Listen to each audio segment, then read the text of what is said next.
Modern Love, the podcast, is supported by... Produced by the iLab at WBUR, Boston. Hey, just a warning. This story contains details about sexual assault that may not be appropriate for all listeners.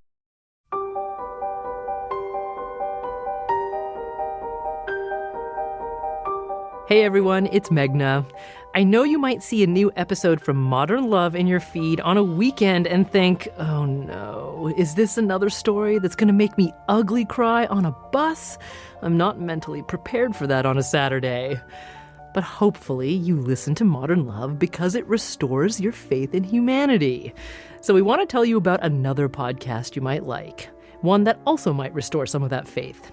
It's called Kind World, and it's about extraordinary, life-changing acts of kindness. Today, we want to share an episode of Kind World with you.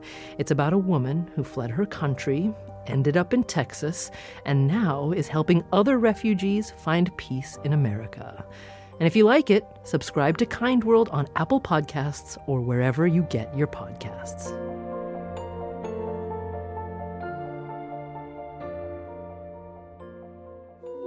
Welcome to Kind World. I'm Andrea Asuaje. And I'm Yasmin Amer. What happens when asylum seekers make it to the U.S.? Some have sponsors who can help them restart their lives. Someone like a family member who's already in the country. But others have no one. In this week's episode of Kind World, we tell you about our visit to a respite center in San Benito, Texas. Its mission is to never turn anyone away. Nestled next to 10 empty acres of land are the 4 small houses that make up the respite center called La Posada Providencia. The staff here can house up to 40 people at a time, sometimes more if they lay extra mattresses on the floors of offices and shared spaces. Still, the most noticeable feature of the property is just how quiet it is. And for a lot of its residents who've left wars, turmoil, or noisy detention centers, that sense of peace is invaluable. Alfonso señor. Good to see you. Good to see you too. Hi. Where do you want us? In the kitchen? In the main building, where there's a modest kitchen and dining room, we're greeted by a welcoming and bright 35-year-old woman. She goes by the name Shalom. Do you live here? Do you work here? I live here, I work here. Are you liking it here? Yes, a lot. This is like home. Shalom, who doesn't want to use her real name because her asylum case is still in court proceedings, just finished putting her 1-year-old son Emmanuel to bed. A little more than a year ago, she never imagined she would be in the U.S. and with a baby on the way. Shalom is from Zimbabwe, a country grappling with extreme economic problems. In 2013, she joined the political opposition movement as an activist. The reason why I joined the movement is because I saw what was happening to my own people. It's like the country is now being divided into two, like tribal. Shalom's tribe is different from that of the ruling majority Shona tribe, the same tribe of the late iron-fisted President Robert Mugabe. In the early 1990s, Zimbabwe was hit by the worst drought in its history. Then several droughts after, they depleted the nation's resources and worsened tensions between the tribes. This is Southern Africa's worst drought in living memory. Bulawayo, Zimbabwe's industrial capital and home to 1 million people, is running out of water. Now, even if my people from my side, even if you are educated, you don't get to find a better job. The infrastructures, they are going to one side. So that's the reason why I joined the movement. I wanted to see change for my kids and for the generations to come. Publicly siding with the opposition group made Shalom a target. Strange men started following her around and to her home, where she lived with her 14-year-old son and 4-year-old daughter. She thought adding distance would help protect them, so she moved her family to a nearby town. But that wasn't enough. In December 2017, the strange men showed up at her new home. I just heard the bang, and then the kids, the younger one, started screaming, running to my bedroom. So while she was running to my bedroom, that's where I came out. And then I saw the 2 men in the house, and I thought, oh, okay, What else can they take? I only have TV, cell phone, and what can they do? At first, Shalom thought the two men were burglars. But when they asked about her activism, she realized it was political. Shalom was beaten and sexually assaulted in front of her children. The men threatened the kids, saying if they screamed, they'd be killed. Shalom was left on the floor of her living room, unconscious and barely breathing. They did what they did, and they just left me there. Thank God for my son. He kept on pouring water on me. I don't know what came to his mind, and he acted very fast. So when I woke up, we had to leave the house because we're not sure whether those people were coming back or not. That's when Shalom made a difficult decision. She decided it would be safer for her whole family if she left the country. First, she fled to South Africa. There, some members of her political group advised her to keep going to Ireland. That's where other political refugees had found safety. And so, for the first time in her life, she boarded an airplane and took off. But when she landed in Dublin, officials there wouldn't let her enter the country. She didn't have the right papers, so all she could do was get back on the plane. So I went to the crew. I told them what had happened. They said, okay, we're about to leave. In 10 minutes' time, we are supposed to be out of this country. We are going to LA. So I remember myself going just blank. I was like, where is LA? Oh my goodness. I started crying. I didn't know anything about the country. It was my first time flying. After an 11-hour flight, Shalom landed in Los Angeles with no one to call to come get her. When she told American officials about the mishap, they took her to a detention center where she stayed for 2 months. There, she found out she was pregnant. The father was her attacker. Shalom wasn't allowed to leave the detention center without a sponsor, so the only thing she could do was write letters to immigrant groups and shelters around the country, trying to find anyone who could help. Only one letter came back with a yes, from the Catholic Respite Center in San Benito, Texas. La Posada is the one that responded. By grace of God, they paid for the ticket, and here I am. And I remember she came in mid-March, and she didn't even have a suitcase because her suitcase was lost. So she came with the clothes that she was wearing. That's 85-year-old Sister Zita Telkamp, who's been serving at La Posada since it started 30 years ago. She's seen nearly 10,000 immigrants come through their doors from more than 80 countries. Sister Zita says as soon as Shalom arrived, she immediately tried to find work, selling newspapers, ironing clothes, anything she could do to send money to her 2 children and mother. She saved every dime she could so that she could send back to Zimbabwe. When I saw how, even though she was pregnant, the week before she delivered, she was out selling newspapers. And just to see, how much she loved her family and how she was able to sacrifice, it was just so powerful. But it wasn't just her family. Shalom wanted to also help people around her, other immigrants living at La Posada who also escaped harrowing experiences.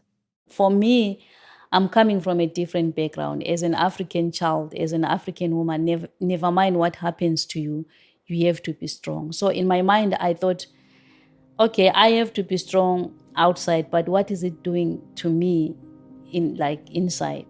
Shalom realized that sharing her story was helping her heal from her own trauma. So she started encouraging other immigrants to share theirs too. Together, they talk about their journeys, their struggles, and their hopes for the future. She called these sessions the Journey Project. People were broken. So if you see that someone going through what they are going through or their flashbacks, so it's kind of like sad because I've been there. I know what it's like, so that's not easy. Recently, Shalom worked with La Posada staff to bring in a licensed counselor for those who really need to talk to an expert. She says helping others through their trauma is her way of giving back to the center. Because if it wasn't for La Posada, I don't know what was going to happen to me and for all what they are doing for my brothers and sisters. Really, we really thank God.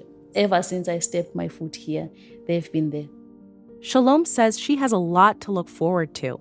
Recently, Sister Zita taught her how to drive, and she can't wait to get her license once she gets her immigration papers.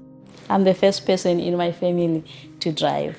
And I hope and pray that God will keep my mom alive. One day we meet and I'll drive her around. Shalom is now one of 11 full-time staff members at La Posada. She works as an assistant, and when she's not working, she's buried in a large stack of books at her desk, with her smiley toddler Emmanuel by her side. He's her only family here, for now. Shalom wants to get her GED and then a nursing degree. She wants to build a stable life for her son, and a life that helps her one day reunite with the family she was forced to leave behind. We'll have more after the break.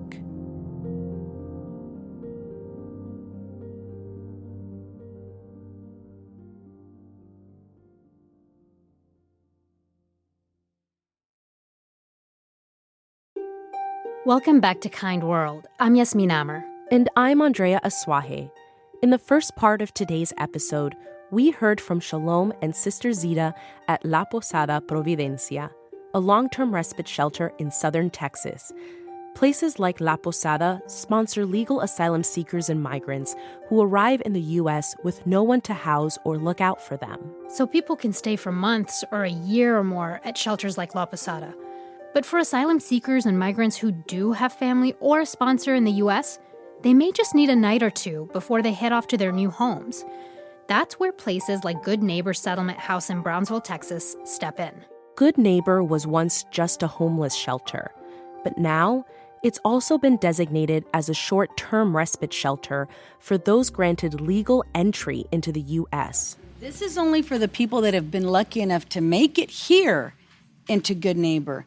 We have helped 19,540 people in 1 year have walked through our doors to get help. They've come from 27 different countries all over the world. So it's just not Central and South America. That's Marianella Watson. She's a native of Brownsville, Texas, and a former early childhood teacher. She retired a couple years ago. But last August, Marianella started volunteering at Good Neighbor.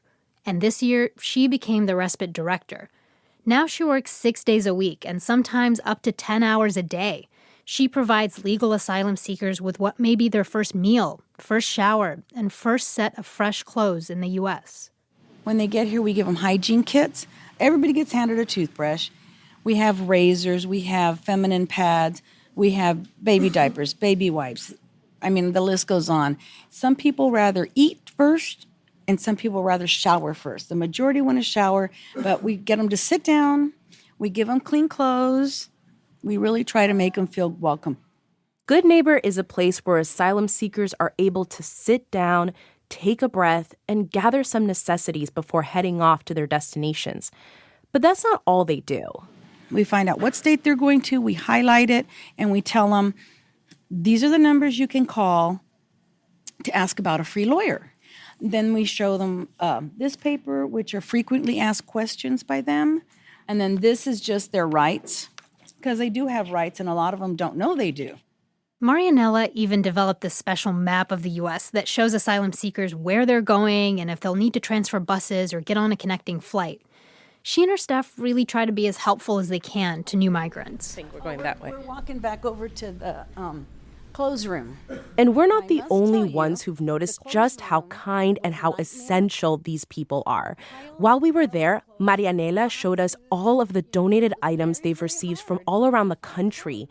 Shelves stacked with clothes for men and women and children, shoes, socks, underwear, even small things you don't really think about, like belts and shoelaces, both of which are taken by Border Patrol during processing. You know, I think what probably struck us the most about Marianella and Good Neighbor is how deeply she and her staff are committed to their mission of helping every person who comes through their door. Marianella treasures every minute she spends helping to make each asylum seeker's first days in America a little better. She says this work is her calling.